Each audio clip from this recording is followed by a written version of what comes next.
Hello, and welcome back to another episode of Supertri News. We're back after our Kona vacation, work vacation, and Business trip. business trip. Yeah, that's She talked to my accountants. business trip. Joined by Talbot Cox, Mark Matthews, and Pat Lemieux as always. Does everyone want to go around the room and just give a little update? Pat, you want to go first? I will go first, and I will, really smoothly tie this into an ad read as well. So, unfortunately, on Sunday afternoon, I crashed on my bicycle and snapped my scapula in half. And so, if you don't know what your scapula is, because I did have to have a few people Google it, it's also known as your shoulder blade.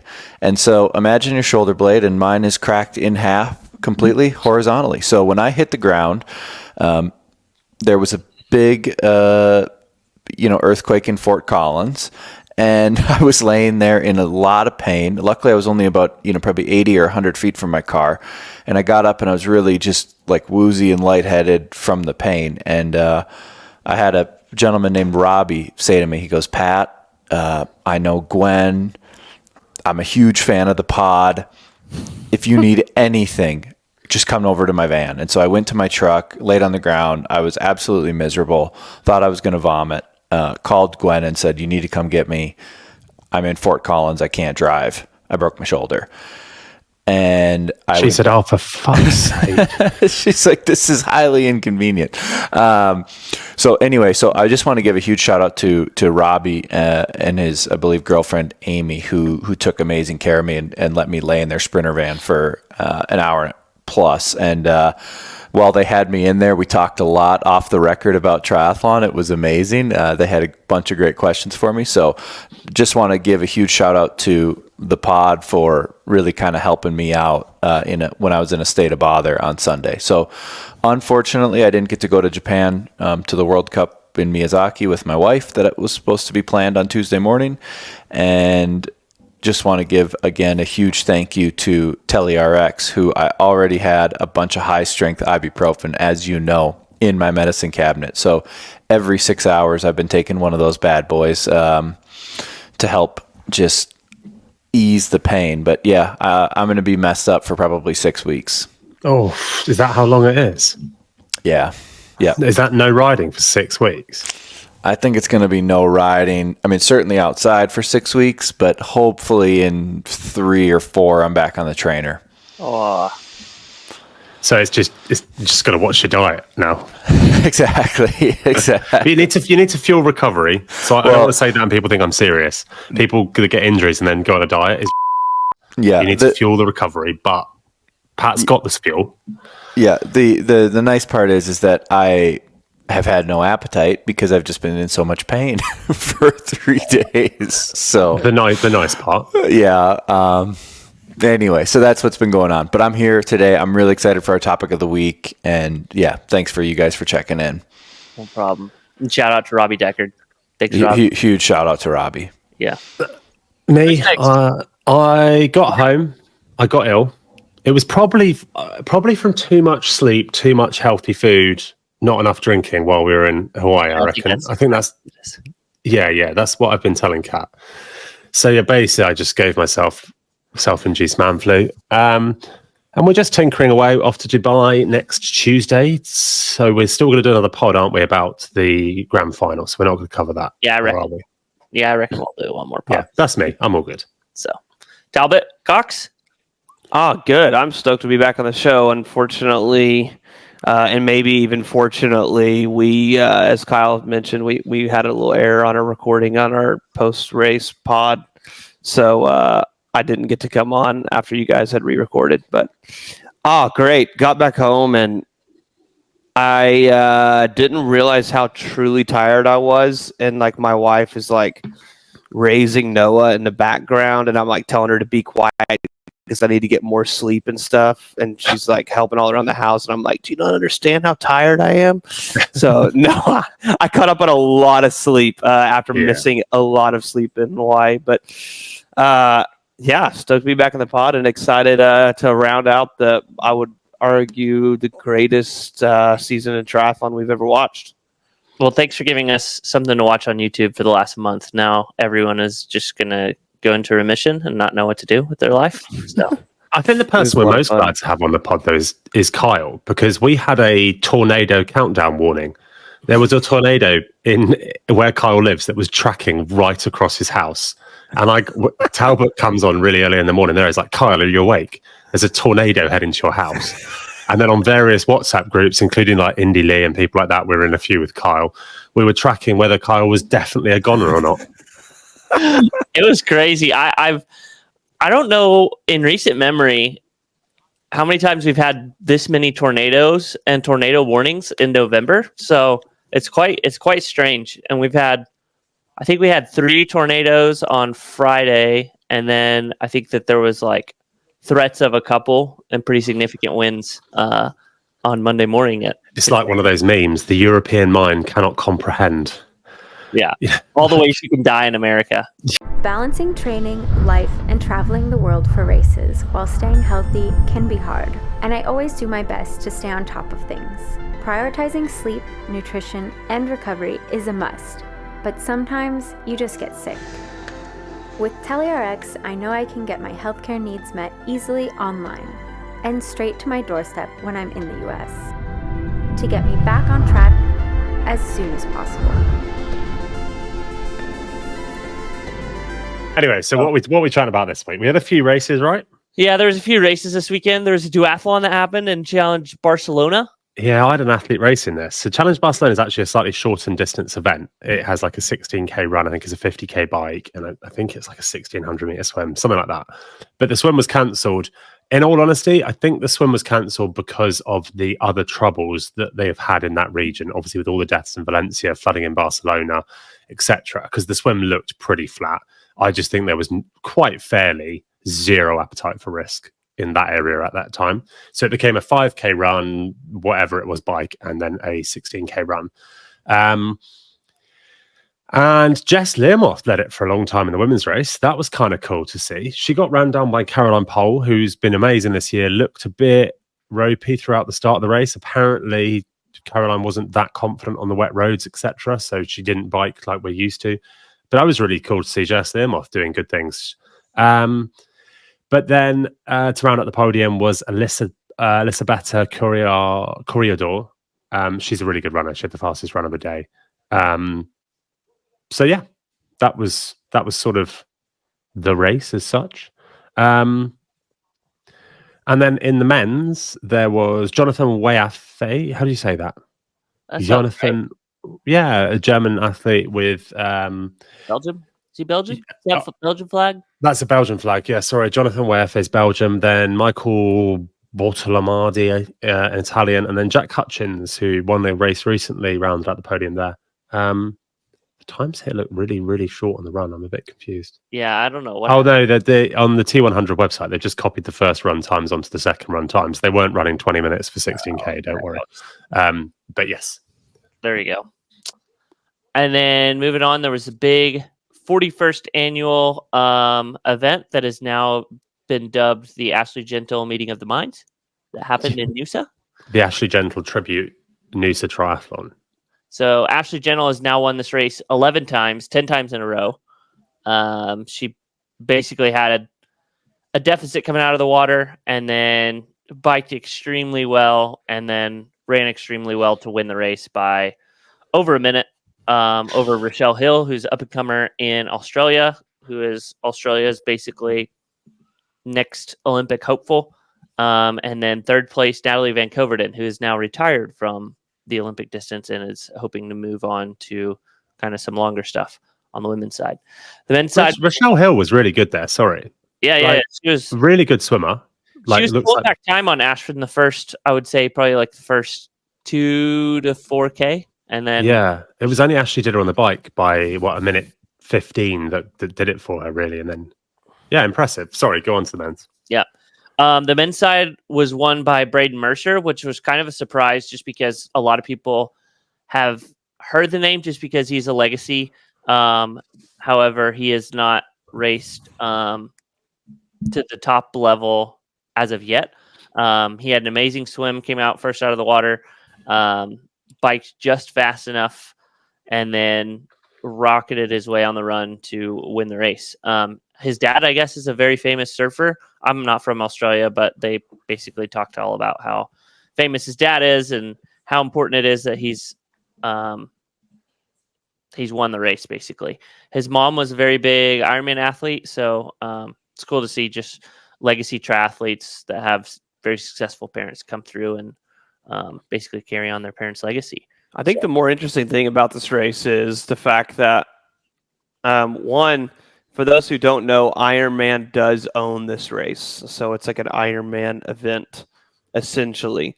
But not only that, they have over 30,000 spectators this year, which is just bonkers. And over 8,500 athletes competed amongst all of the different sports they do. So they do running races, they do cycling races, criterium, triathlon, swim races. I mean, what a really cool weekend for a town like Noosa and triathlon in Australia. And one thing that would be really cool, and I don't think it would ever happen as Ironman owns the event, but if T100 could get their hands on this event and host a T100, we've chatted about it on the podcast before, but I mean, what just a massive weekend for triathlon. Yeah, this is a benchmark multi-sport festival, right? So this is the multi-sport festivals that we talk about and we dream about. This is a weekend where it happens, right? This is the one that everybody looks at for what they're trying to replicate and recreate. So no, it's super cool. I'd love to go see it at some point. Talbot, I completely agree with you. This is quietly an Ironman owned and operated event. So many people would look at this and go, oh, this would be a great opportunity for T100 to come in. But I don't see that happening anytime soon, just given who owns it. Not that we don't love Ashley, and we do. She's amazing. But who do we need to send over there to make sure she doesn't get a 12th? Like, who needs petitioning? Nib? I mean... could you send anyone else other than Nib? Is the real question. But even Nib, because it's quite a short bike. Yeah, and it's I think it's quite technical, and Nib's not exactly the best technical rider. So who do you actually send to go and dethrone? I think we just let Ashley keep racking this up. We just see how far the record can go. Like we have an option, by the way. Yeah, we'll just let her. Yeah. Amazing. There may be a time that it'll coincide with a T100 race, and then Ashley will sack off the T100 race and do Noosa, as she should. Home girl, cruise it up, mate. Love it. Finishing out the podium on the men's side, Taylor Reed was second place after he threw up at the finish line, as always. Classic Reed. Luke Willian in third place. Honorable mention, I guess. Jamie Riddle led for the majority of the bike. He's basically trying to come over to do some longer distance stuff. We'll be racing again this weekend at 70.3 Melbourne. So be fun to see how Jamie goes, being a young buck, trying to keep up with everyone else. The other race that happened this weekend was the Supertri Neom final. Did you guys watch the race? I actually did. Yeah, I skimmed through. Did anyone else watch it? I did. I clicked through. So starting on the men's side, Hayden Wild pretty much had the series sewn up. So it was he just wanted to win the final race. The highlight for me was Hayden forgetting to take his helmet off in one of the transitions. And he did most of a run leg with a helmet on, which was absolute gold. And he was then, because he had to go straight into a swim. So he was trying to take his helmet off and hold it whilst putting a swim hat and goggles on, whilst running at sub 3 minute Ks. That was quite entertaining. But in the end, Alex Yee pack ratted the shit out of it in an absolute masterclass. And he looked like he'd been dropped for a while on the last run, and then he just can't outsprint Alex Yee. Did the job. Hayden Wild third, Hayden Wild second, Leo Berger third. Leo Berger was there or thereabouts the whole time as well, and they had about a 20-second gap. On the women's side, it was a little bit more exciting because the series was actually up for grabs. It would have felt really unfair if Georgia Taylor-Brown hadn't won it, having had a pretty perfect streak of things. But Jeannie Lahare was really chomping down on her points, and Georgia had to finish fourth essentially to guarantee it. In the end, Cassandra just an absolute masterclass. She just looked great throughout. there was a few digs off the front, but so Cassandra won it. Gina had third. Gina had second. Leonie Perrault third, and Georgia Taylor Brown got a fourth in this event to bag it, which means Crown Racing, basically the Bahrain lot, won overall, and they got the win in the men's and the women's. And it was a lot of money. It was like over $1 million worth of prize money that was got cashed out. That's the only thing that makes me wonder about whether all of the short course lot will come across to PTO. If you're Georgia Taylor Brown, you've just made that much money on that. It's way easier to train for that short stuff and go back. Maybe if you want another Olympics, maybe I think Georgia probably doesn't want another Olympics, but there are other examples like Cassandra. If you take a few of these people out that are now going to go and do T100, so they can't, it might clash with Supertri. Is that just easy money? Yeah, you have to do that. It's just easy money, right? Yeah, I mean, the money's one thing, but also like just like the racing itself. Like she excelled at this. She won, what was it, 3 of 5 races? Yeah. And to bag home for winning the series, she'll take home $80,000. Like that's almost equivalent to what they give out in the series for WTCS, right, Pat? Yep. Yeah, it's just shy of it. So I think, obviously the Supertri series is so condensed. It starts in September and ends in November. So if you can handle doing the travel, it's and you're good at it, it's certainly worth your while. It's just a lot of moving around. You're in the States, you're in Europe, and then you're down in the Middle East for the final race. So I think, it's doable. It's certainly easier if you're a European athlete. I think the way that they had everybody into Neom was they brought everyone had to fly into Amsterdam, and then they chartered a flight, all of the athletes together, down to Neom. So yeah, it's a cool series. That'd be the flight to be on. Let me tell you. Can you imagine being on a plane with just triathletes? Awful. So many, it'd just be so weird and boring. There'd be like people doing exercises, walking up and down the aisles. The drinks trolley would just be still full of booze at the end. There'd be sleeping masks on. There'd be little petty arguments. Nah, rubbish. The way back, on the other hand, now we're talking. Yeah, the way back would be awesome. Supposedly on the way there, they're like grinding. Everyone's grinding coffees for everyone, and they're making coffees, AeroPressing coffees for everyone. That does make sense, because I thought, where they get the hot water? When I saw Vincent Louis and Georgia grinding out their own AeroPress on the plane, I just thought that's a bit much. But if it's an actual chartered plane that's private, yeah, it's a chartered. All right, you can have that. Yeah, but I think if you're doing it on a United flight, the one next to you getting coffee grinds on her, like, what are you doing? They're like, who's this weirdo in compression stocks grinding his coffee next to me? Oh, and after the after party as well, there's bound to be 2 people that have fallen out. Yeah. Find Macca and the organizer, they're getting seats next to each other just for entertainment. Exactly. Anyway, that was that. Supertri also gave out $5,000 for each gender for swim bonus, bike bonus, run bonus. Those have been posted on socials. And then for the team itself, it's $375,000 for the win, $250,000 for second, $175,000 for third, and fourth place it was $125,000. So that split amongst the team, and essentially you can make quite a bit of dough. I wonder how much of that goes between the athletes. It's structured, to my knowledge, it's structured based on the contract. So like, obviously your Vincent Louis is going to make a lot more than like Vetla, who's on the same team, but draws a bigger name because Vincent Louis. But does the team management also take a cut? Yeah. So it goes, I believe it goes through a bunch of different avenues. It's kind of nice if you sort of own the race. Yeah. And then out your of team all also that wins. And out of all that, does Bahrain take their cut? Well, no, that's what I mean, the management structure. So I assume Crown Racing has a similar management structure to the Bahrain team. No. I'm talking about if you are a Bahrain athlete as well. Yeah, you get paid some. So how much money is Kat making from Supertri? I don't know, because Kat doesn't have Supertri bonuses in her contract. But like with any race, you would assume, like if when Cassandra wins the Olympics, she gets her bonus money, and then a portion of that goes into a pot, which is then divided by the management, which is sort of why I ask, and a little bit to each of the athletes in the team. Yeah.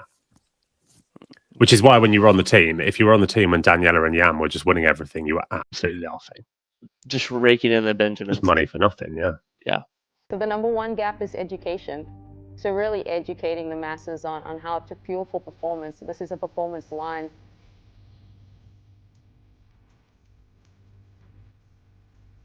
The issue that we were running into and why we said let's create our own is because not too many products out there where it has everything we specifically want for an athlete to take. We know that works for athletes just based on the science that is out there. So the fact that we can combine all the knowledge that we've taken from listening to the sports scientists out there and the latest research, and we're up to date with that, I feel like we're in the forefront of nutrition for our athletes and for those around.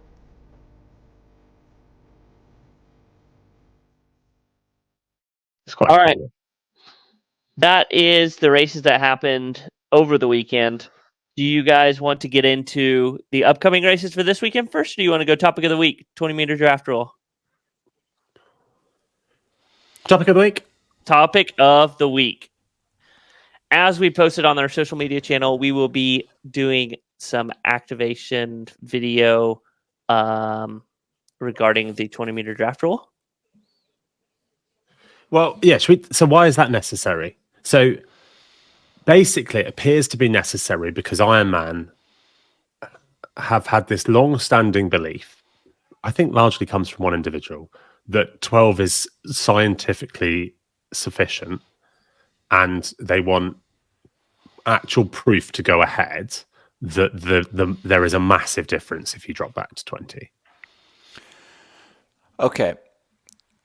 Let's try and unpack this slowly versus just getting right into the heat of it. So I think at this podcast, we've had an initiative, and Talbot went and dug up our first episode, but one of our goals when we started this podcast in March of 21 was we wanted to have the draft rule move to 20 meters.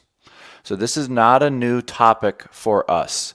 This is this has been reinvigorated by the fact that we saw the largest pack in the Ironman World Championships history of the event. And we do believe that impacted the end result. And we're not going to sit here and debate if that was right or wrong, or if somebody got an easy ride and somebody didn't get an easy ride. But what we saw was it changed the face of the race, right?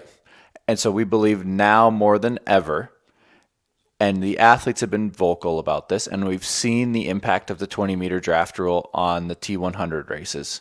We think that the 20-meter draft rule should be implemented across all professional non-draft racing.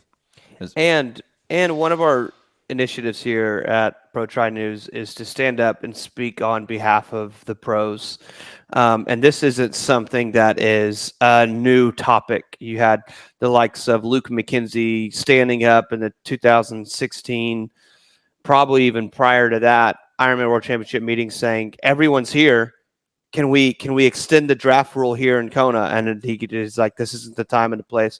This has been an ongoing debate, but I think that the bigger question is that sports evolve over time.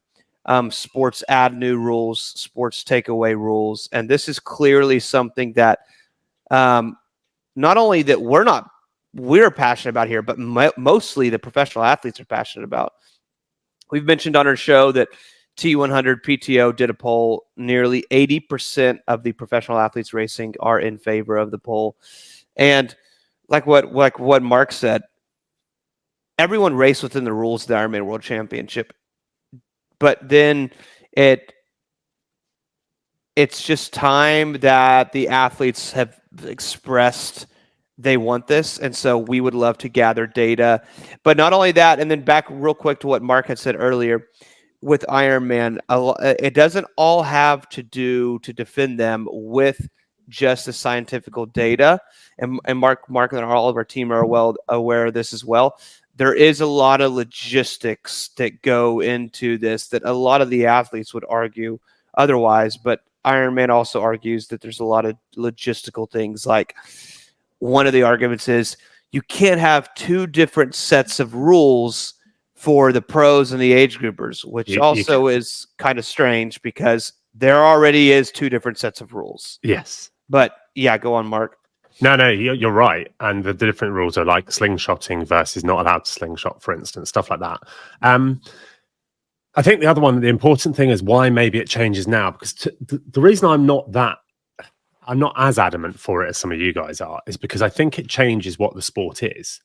And the sport has an element of draft. That's how the distances pan out to be fair and whatever. So if you extend it, you put more focus on the bike, and do we need to put more focus on the bike, etc.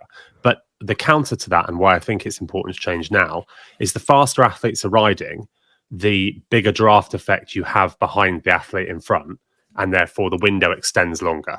So now you've got Laidlaw riding bloody 357 something on his own, whereas people were doing 420 on their own when this came around.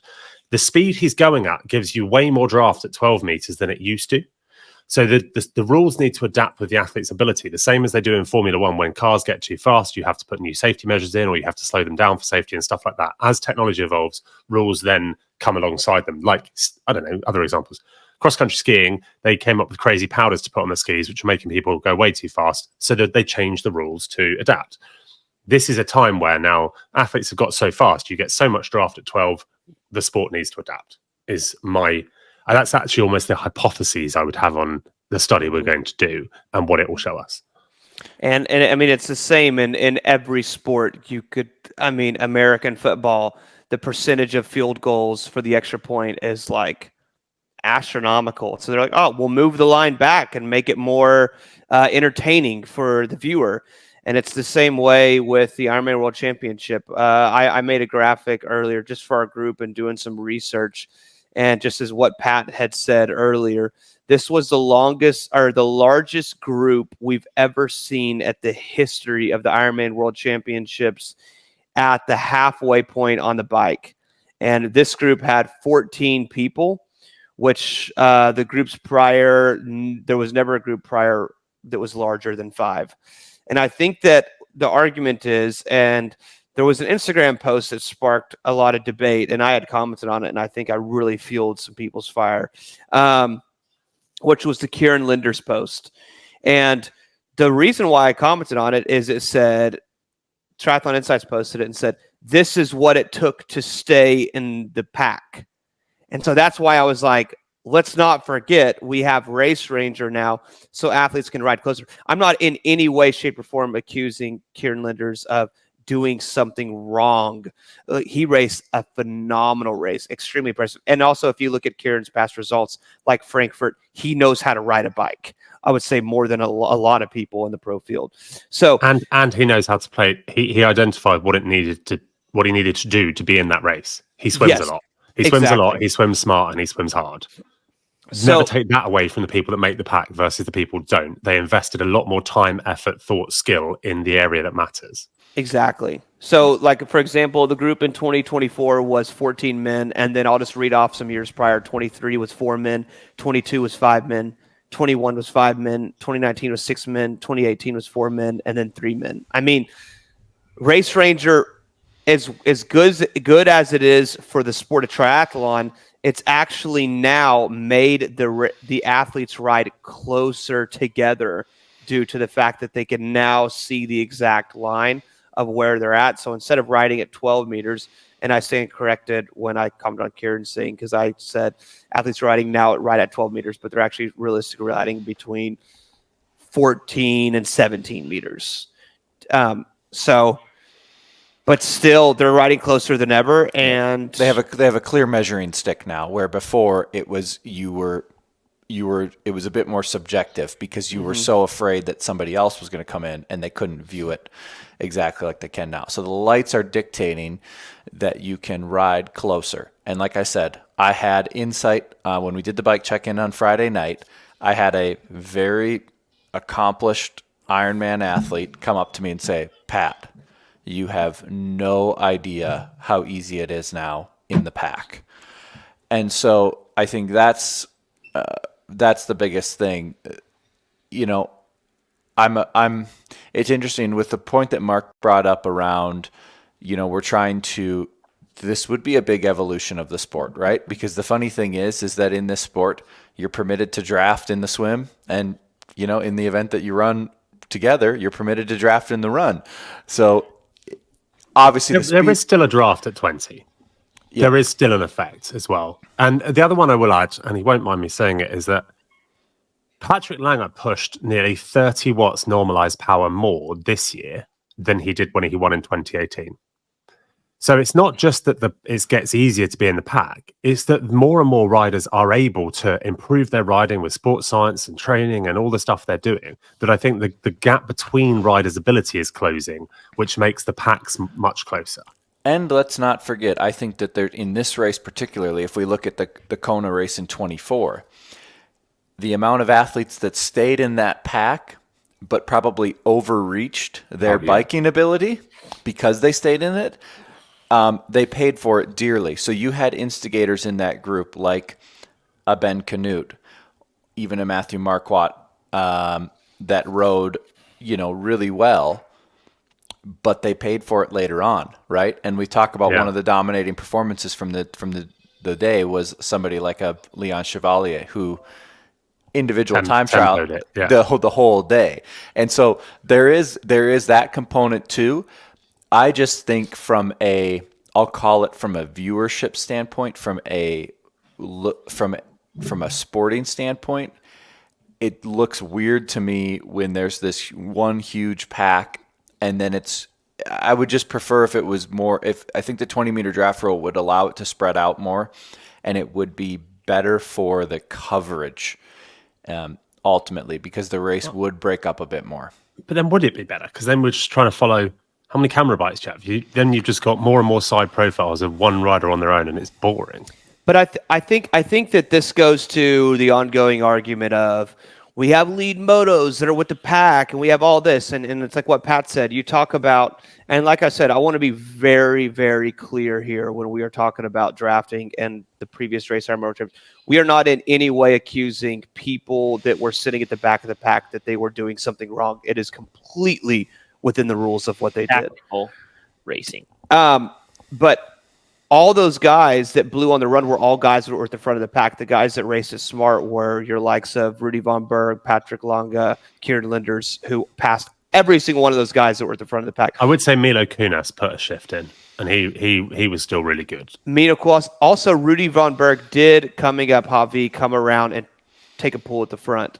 So, but aside from all that, it's that people complain about there's too many motos, there are media motos and all this stuff. And if you watch that group was a lot bigger, but they begin to spit people out that were over biking.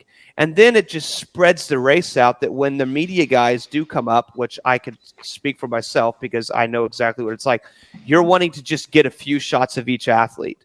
So when you're roll up on a group and you need to get a few shots of each one of those athletes, when there's already a lot of motos, you're waiting your turn, and then all of a sudden you create this massive vacuum effect of you have 5 to 6 motos there where it's officials, it's live stream, it's media, it's photographers, and it's content guys.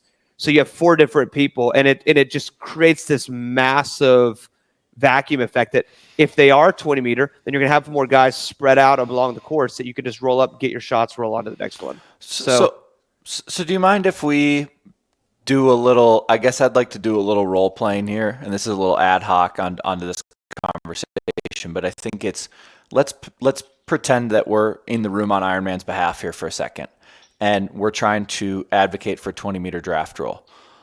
Let's poke some holes in why they should or should not go to 20 meters. Well, one of the arguments we've heard that I wanted to touch on is that, and we heard it from Jimmy and we heard it relayed by then Scott as well, is why 20? 20 is just an arbitrary number, but it's no longer an arbitrary number because it then uniforms you with the other bodies that these athletes are racing under. So it is big enough to have a significant change, we believe, and we'll show, but also you then uniform for athletes to race in other organizations where they're not trying to juggle what they visually learn as a correct distance. Yep. And so now we've seen how the 20-meter draft rule impacts the racing in the T100. So I do think we should just stick to 20 because we've actually seen how it shatters the races on the men's side. I would say it hasn't necessarily. We've had massive packs. We had packs trundling around London. We have groups of 5, 6, 7 women at times. It actually hasn't. But that's going to go back to what I always say.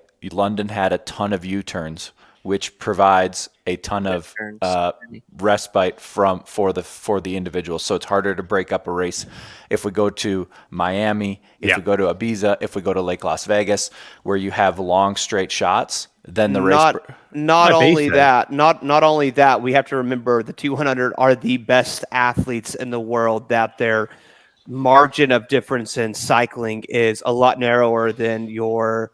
Let's just pick Ironman Frankfurt, where you have some guys that are astronomical, some guys that are holding on for dear life. So it would even help a race more like that as well. Yep, but I do want to touch on what Mark said about the unifying of the rules.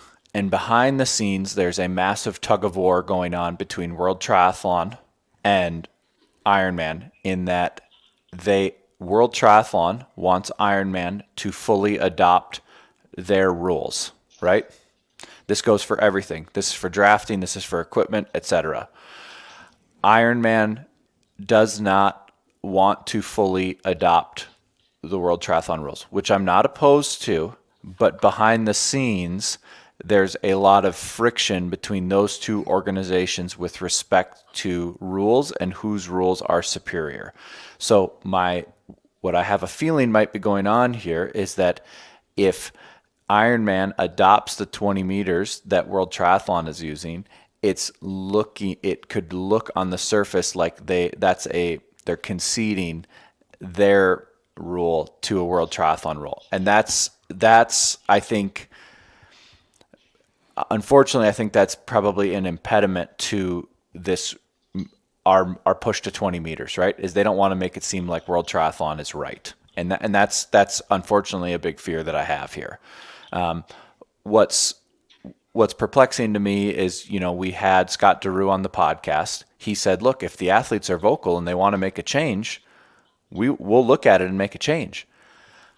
I don't know how much more vocal the athletes can be around this 20-meter piece. They're saying it. Why do we even need it? My question is, why do we even need a study?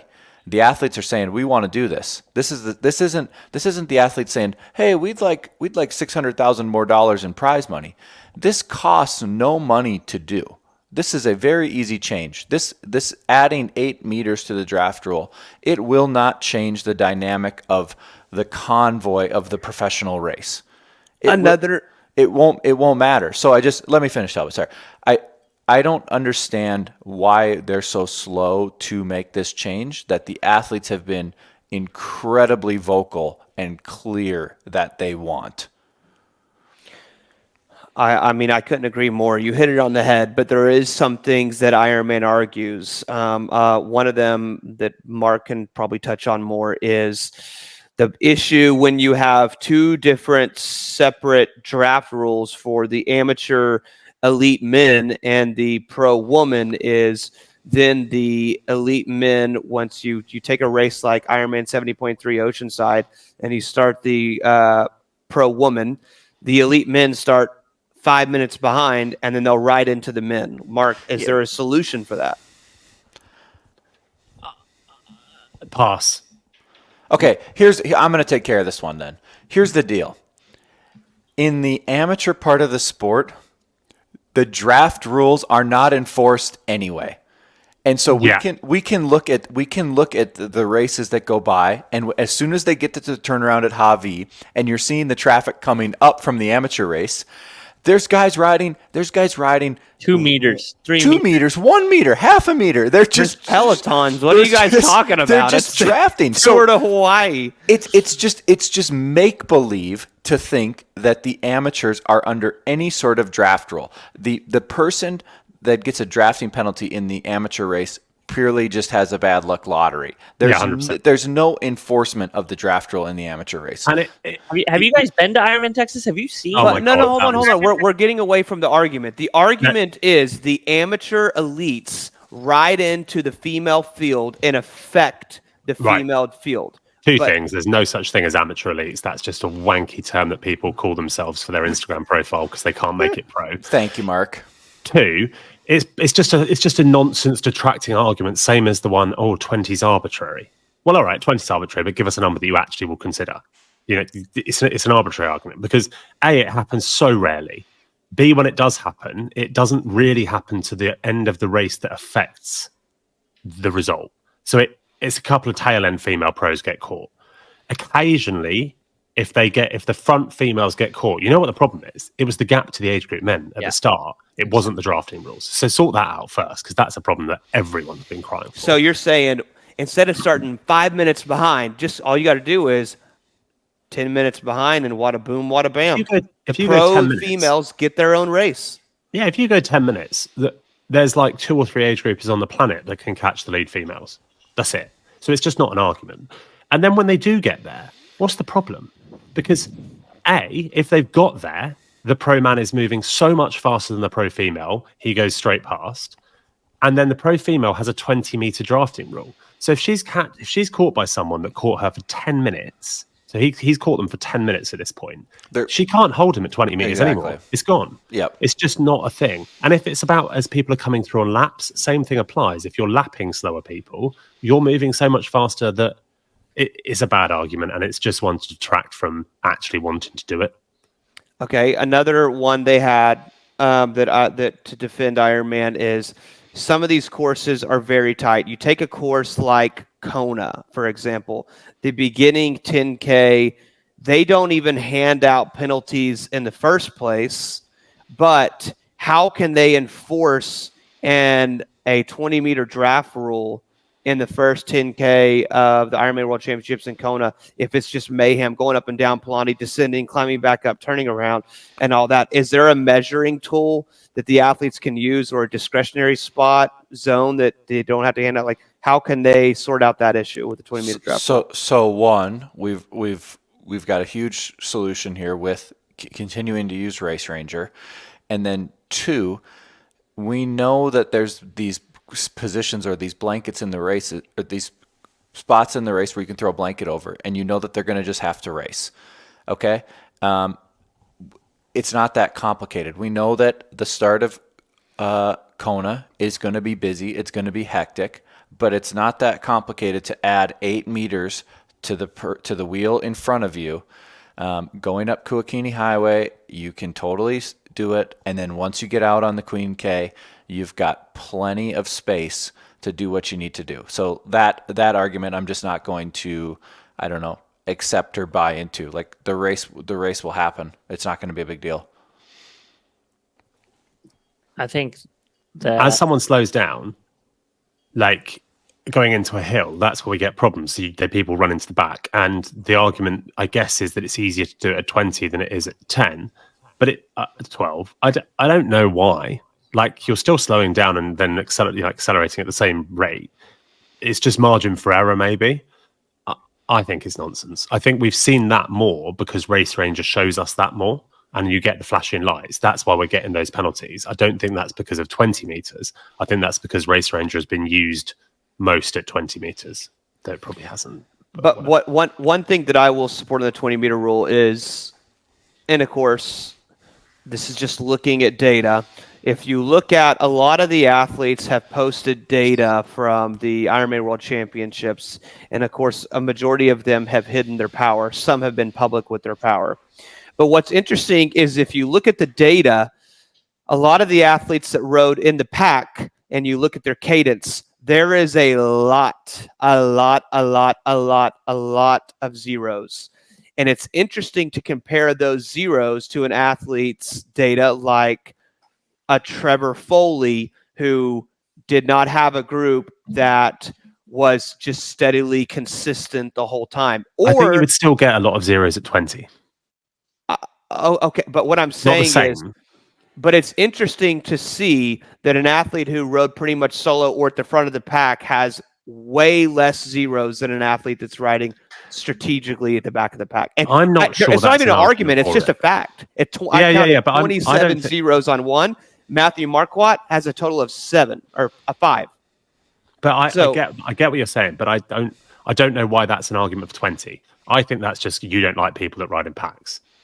I think it's an argument that you're getting too big of a draft and you have to literally sit up at 27 miles an hour and stop pedaling because you need to back off the person in front of you. What I think. But also that is just partly that you've had your head down, you've surged into the gap a little bit, and you don't want to stay there. So I think that will happen at 20 as well. But what I'm saying is that shows right there that there is definitely a draft effect, that it is a massive advantage.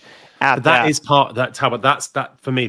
Here lies the problem. That is not arguing for 20 meters in good faith over 12. I think that is you saying you want the bike to be more important, as in you don't like seeing people win from packs. I actually would just argue I do. I think that's part of the sport we are part of, and it's how you play the game. Like that is part of the excitement. That won't help Ironman make a decision. Is my problem with that. Do you think that the game is played better, Mark? Because I understand your point here. Do you think that the game is played better in the move to 20, knowing that you will still have the coasting, right? You will still have zeros on your power file if you're in a group, but the reality is that the moments in between will be harder with the 20-meter draft rule, I guess. Well, yeah, I don't know how many of them can actually ride harder. It might just be more spread out. I think absolute 20 meters. I think the main thing for me is it's 12 meters has got easier and easier as a percentage. So they're still riding harder, but they're getting more of a percentage benefit because they're going faster. So let's move to 20 to counteract that. Because the only other way you do it, like if you really want it to be a dead thing, is a time trial start. Zero drafting, 50 meters, then you see. But I would argue you then have to change the distances a little bit. Yeah, we don't want to do let's take the swim out to 6K. You know, like what is it? This is the race we have. This is the sport we're part of. People train for this. We keep citing Trevor Foley. Love the guy, can't swim for shit. So sort that out. Let everyone else worry about the drafting. You know, like if you're losing 2-3 minutes on the group, you can do something about that. You need to address your swimming. But because the speed has changed, I think the draft distance has to reflect it. Because like Talbot said, that group going up to the top of Harvey is way bigger than we've ever seen. And something is causing that. It's not just an average athlete improvement because it happened in 1 year. It didn't happen over 5 years. You know, it's literally gone, race rangers come in, bam. Yep. And then we probably need to touch on the speed variance just in like the progression that it's had from when we had Crowe on we talked to Crowe and he talked about how insane it was when he did a 4:23 at Kona and everybody thought that was insane. So now 15 years later, they hit Javi 10 minutes ahead of the year prior in 2022 that the men hit Javi 10 minutes ahead. So the race has gone through equipment and better training. The race has gotten way faster. Would another argument be that the athletes have gotten better? Like we have way better athletes now than we've ever had. Well, of course, the depth of field. I mean, it's a combination of all of it. And then, I mean, this is more than a cherry on top. You put Race Ranger in the mix, and it actually compressed the gap that everybody's at. So then the speed goes even further. And that's, I think, we all are advocating for Race Ranger, but the second order consequence that we didn't think about at 12 meters was that the draft gets way closer. And to add on to that too, for a lot of the OG listeners, or not even listeners, the triathletes, Kona used to be a mass start. This was a mass start, one of the last mass start Ironmans there was, but excuse my, I don't know my language too well. There began a point where it would literally be 25 or 50 meters between the age group the age group and the pro race. So they would literally start, and then let's just say if that race happened today, your terrible swimmers like your Lionel Sanders or Trevor Foley, the age groupers would just swim straight through them and pick them up, and it would have made the gap even smaller. But the issue with doing that and why they've gone to more of a staggered start for Kona now is that the common average time between 2,700 athletes exiting the water is complete mayhem and causes groups for pack riding and drafting on the Queen K. So if we're not only seeing that now in the pro race and the men race, we're literally seeing groups and drafting. Why would you not enforce a new rule to help that? So it's sport evolves. It's time for them to take the 20-meter and make it real. Another What do thing I we want think? to Go on, sorry. No, I was going to say, so our best arguments for it so far, number one, nearly every single athlete wants it. I mean, that's including the likes of your world champion, Patrick Longo wants it. Patrick Longo wants it. Yeah. So that's the number one. Two, the speed has increased, making the percentage of draft you receive higher. I mean, why do we need to keep going? No, like three, the density of performance is increased. So we have more good athletes. I don't know if that's good English, but we have athletes bunched much closer together. You don't have gaps spread out. The top three is spread out over 20 minutes and then the rest is spread out over 50. In the men's race now, you have, on the bike especially, you have 30 guys that seem to be able to ride within 2 or 3 minutes of each other. That didn't used to exist. And 4, I think this accommodates Race Ranger far better. And 5, it unifies the professional racing at non-draft, long distance racing. Yeah. And sorry to add one more. This is the professional athletes race. Like, this is their race. They want this.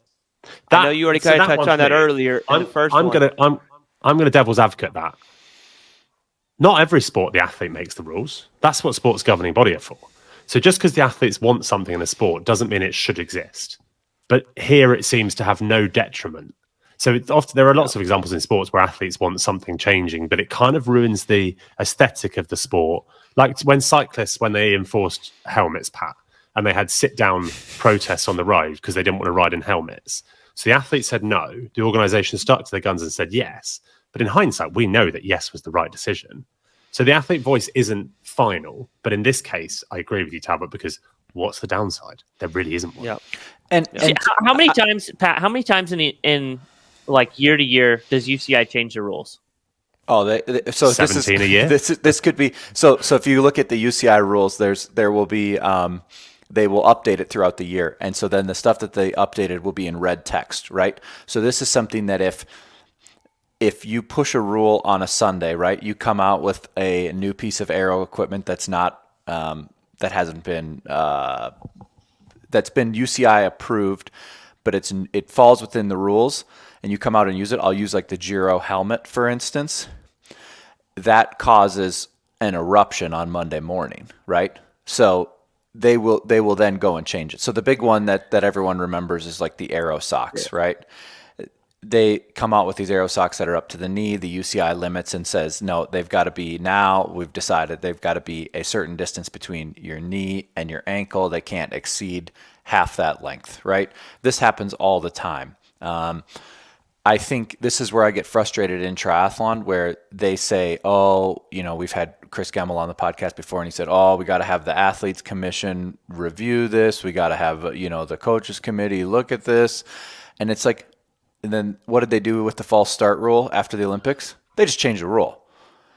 And so I don't think that there doesn't need to be this massive process to look it over. And we had this problem with the pro bikes before the men's race, where the pro bike rule is set up around, if it's unusual, they have the right to turn down the use of that equipment. And I think the word unusual is way too ambiguous, and it doesn't work for me. It's bad. It's just bad. This fairing is unusual. This water bottle being here is unusual. What is this here? And it's unusual to the single referee at that race. Race. Yeah. We're going on a tangent. Yeah. I don't want to sound cynical, but maybe we're just not a professional sport.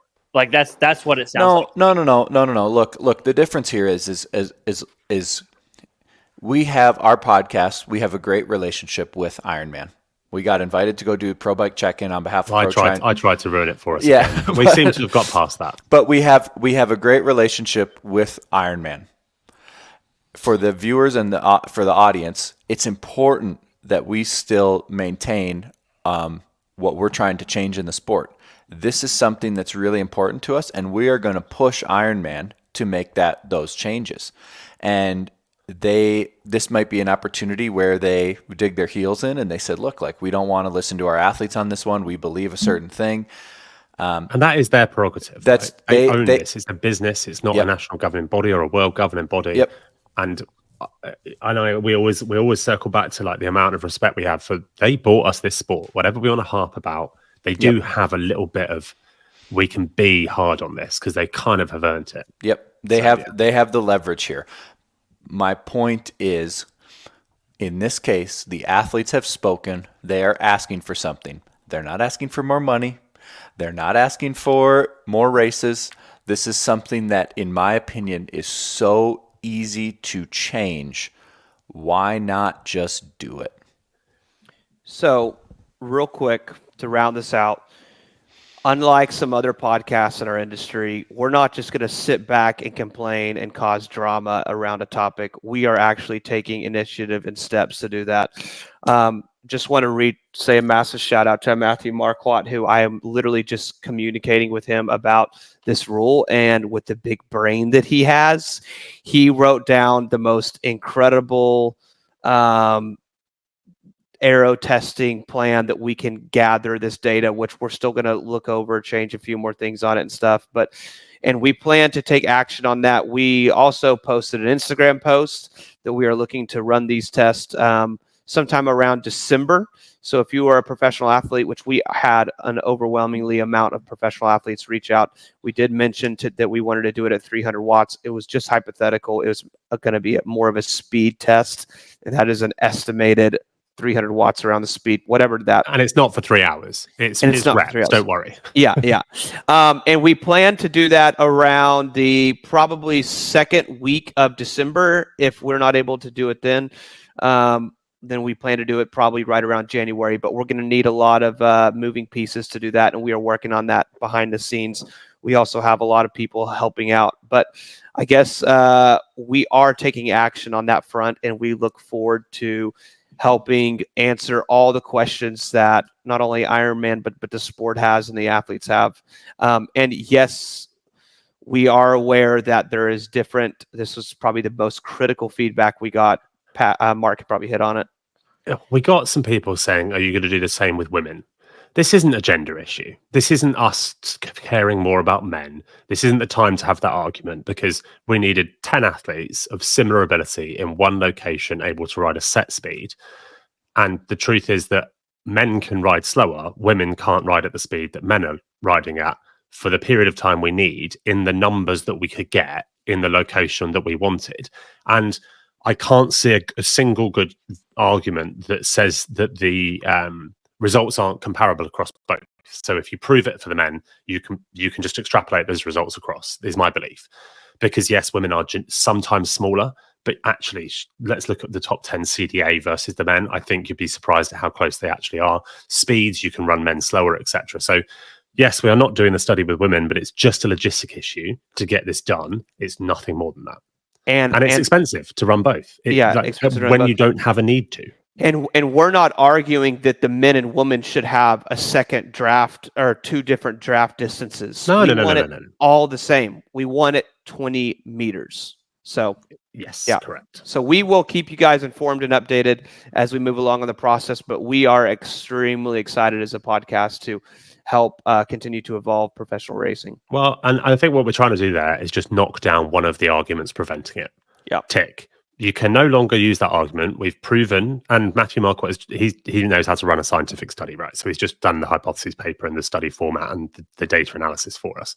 And we've got lots of people coming involved. All we'll do is say, stop using that argument. It's proven to be factually not true.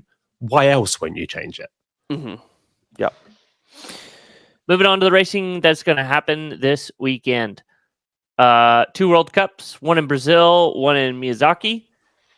There's a handful of Olympic athletes in both of these races. This is probably the last fight, would you say, Pat, for the World Triathlon, some World Triathlon points for the end of the year? Yeah, I mean, this is really just an opportunity for people to do, an end of season race that are still itching to do it. So, that was Gwen, for instance, is racing in Miyazaki. She just wanted to keep racing. So the impact of points or whatever is negligible. She just wanted to continue to race. And I think that is probably the similar feeling that most people have that are doing the races this weekend. But yeah, I think let's report on the results from them in next week's show. And we had a great show this week, and we really look forward to the feedback that we get from the listeners on this one. Yep. And then also 70.3 Melbourne, another 70.3 down in Australia. And Mark, you had something you wanted to say? Pat was trying to let you go. We know you've got to go to work. We were happy just to skip those two so we could sign out there. And you're just going to roll on to the Australian. I have a good excuse for if I'm going to be late for work. I'm going to blame it on a 35 to 39-year-old athlete that let your tires out. Yeah. I have a big problem with this. I'd love to hit on this hot take. Well, if Carl can go, yeah, we can hot take that for sure. Let's move on to hot takes. There are no other big races this weekend. There's 70.3 Melbourne. Look on the start list. It's a mostly Australian field. Right, hot takes. Hot take. This is a post made by the Triathlon Hour. It didn't just come from there, right? This was floating. Some of the athletes had spoke about it on their own Instagrams, but he did bring it into the light. Yes. So, but what I'm saying is this is a without. What